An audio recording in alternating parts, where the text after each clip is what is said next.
yang telah bergabung bersama kami melalui sambungan Zoom.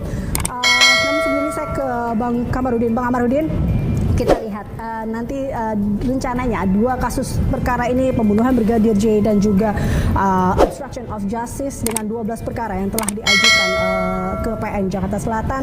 Sudah ada juga tersangkanya, nanti ada 7 tersangka ya Bang dalam hal ini. Anda puas dengan 7 tersangka itu Bang? Tentu kita tidak puas.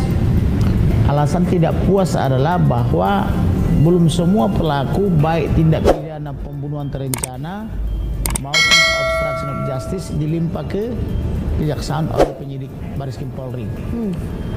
Kenapa Bang? Siapa saja begitu terjadi pembunuhan, ada yang merancang kejahatan untuk menghalang-halangi penyidikan, menghilangkan barang bukti, dan atau untuk menyembunyikan barang bukti, yaitu staf ahli atau penasihat ahli Kapolri yang diduga telah mengundurkan diri.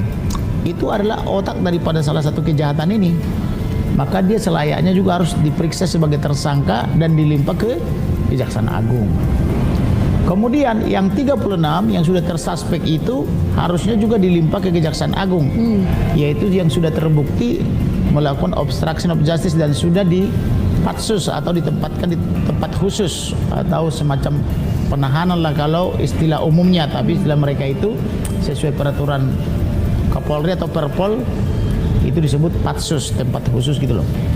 Kemudian para ajudan yang ikut serta melakukan dugaan pembunuhan dan atau menghalang-halangi supaya tidak terjadinya pembunuhan juga tidak tersangka sampai hari ini, dan ini baru pertama kali saya ungkap ke publik.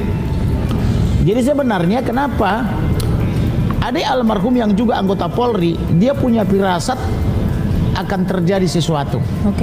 Tapi dia tidak tahu apa, entah dorongan apa pada sore hari itu sepulang kerja dia pergi ke rumah Saguling.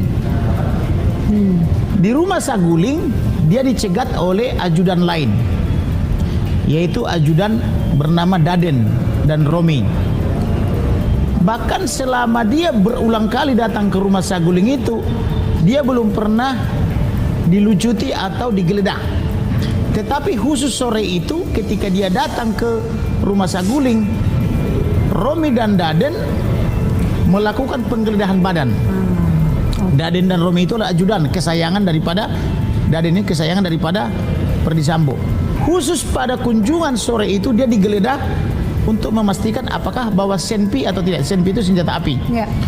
Maka adik almarhum ini merasa aneh, kok biasanya saya datang ke rumah ini bebas-bebas saja seperti ke rumah keluarga karena abangnya di situ sudah dianggap anak, bahkan sudah ajudan kesayangan. Kok sore ini kok digeledah? Bahkan dihalangi tak boleh masuk. Nah, karena dia tidak boleh masuk, dia pun merasa aneh dan bertanya. Lalu untuk mengalihkan perhatian dia, Daden berkoordinasi dengan Propos. Lalu Daden mengatakan, "Bang, kau dipanggil oleh Propos Polri, dan diminta dia harus berpakaian PDL, pakaian dinas lepas." Nah, maka karena baju dia saat itu tidak sedang berpakaian pakaian dinas lepas, maka dia pergi ke laundry segera karena baju PDL-nya ada di laundry, sehingga dia tidak jadi masuk ke rumah Saguling. Artinya ini adalah andaikan dia tidak dicegat masuk ke rumah Saguling, kemungkinan almarhum masih selamat, atau setidaknya mungkin baru disiksa atau baru ditembak masih bisa terselamatkan.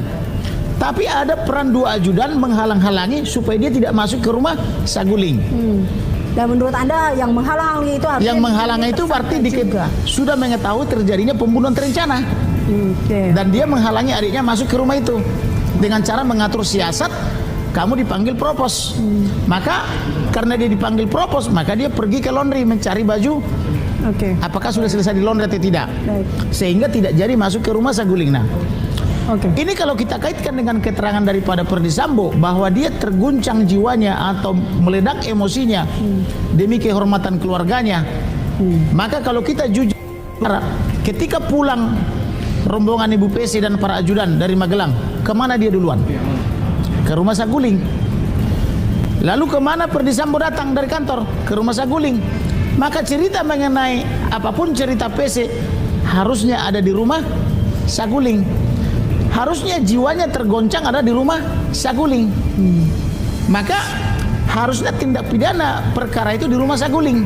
Pertanyaannya, mengapa menjadi ke rumah dinas?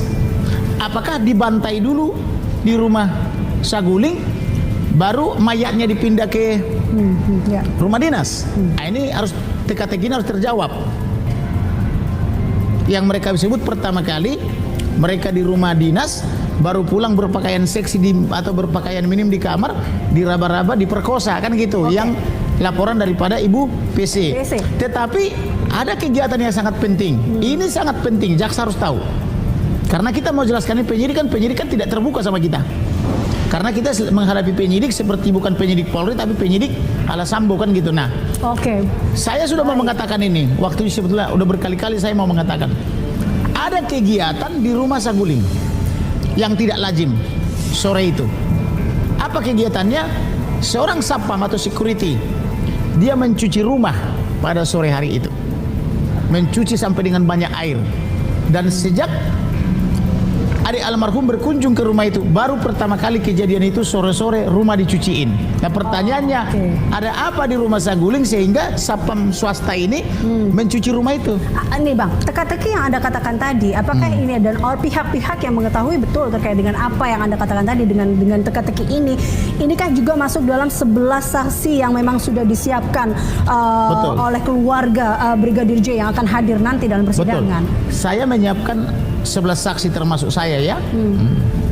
Jadi 2 dari orang tua keluarga almarhum, yaitu ayah ibunya, kemudian kakaknya 1, adiknya 2. Kemudian berarti sudah 5 ya.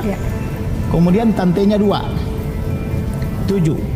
Kemudian dari rumah sakit 2. Rumah sakit RSUD apa namanya itu, Sungai Bahar. Kemudian kekasihnya 10 tambah saya 11. Jadi ada 11 atau sampai 12 orang saksi yang akan bersaksi nanti. Tetapi ada yang kita sayangkan dari penyidik maupun dari jaksa penuntut umum. Pertanyaan-pertanyaan itu masih kurang tajam, masih terlalu umum. Harusnya ada BAP lanjutan atau BAP tambahan, kan gitu. Gitu. Nah, ini kita akan tanyakan langsung kepada Pak Ketut. Pak Ketut, terima kasih telah bergabung bersama kami dalam Berita Satu Sore. Pak Ketut, tadi menanggapi dengan apa yang dikatakan oleh Bang Kamarudin, pertanyaan masih belum tajam. Lalu bagaimana juga nanti kesiapan menuju persidangan yang memang rencananya akan dilakukan di pekan depan? Bagaimana Pak Ketut? Anda mendengar saya? Pak Ketut.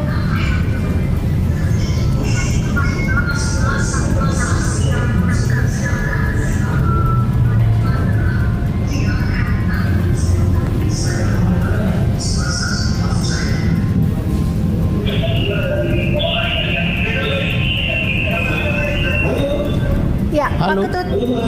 Pak Ketut mungkin boleh mengecilkan audio televisi Pak Ketut? Suaranya Mbak Nisa didengar katanya.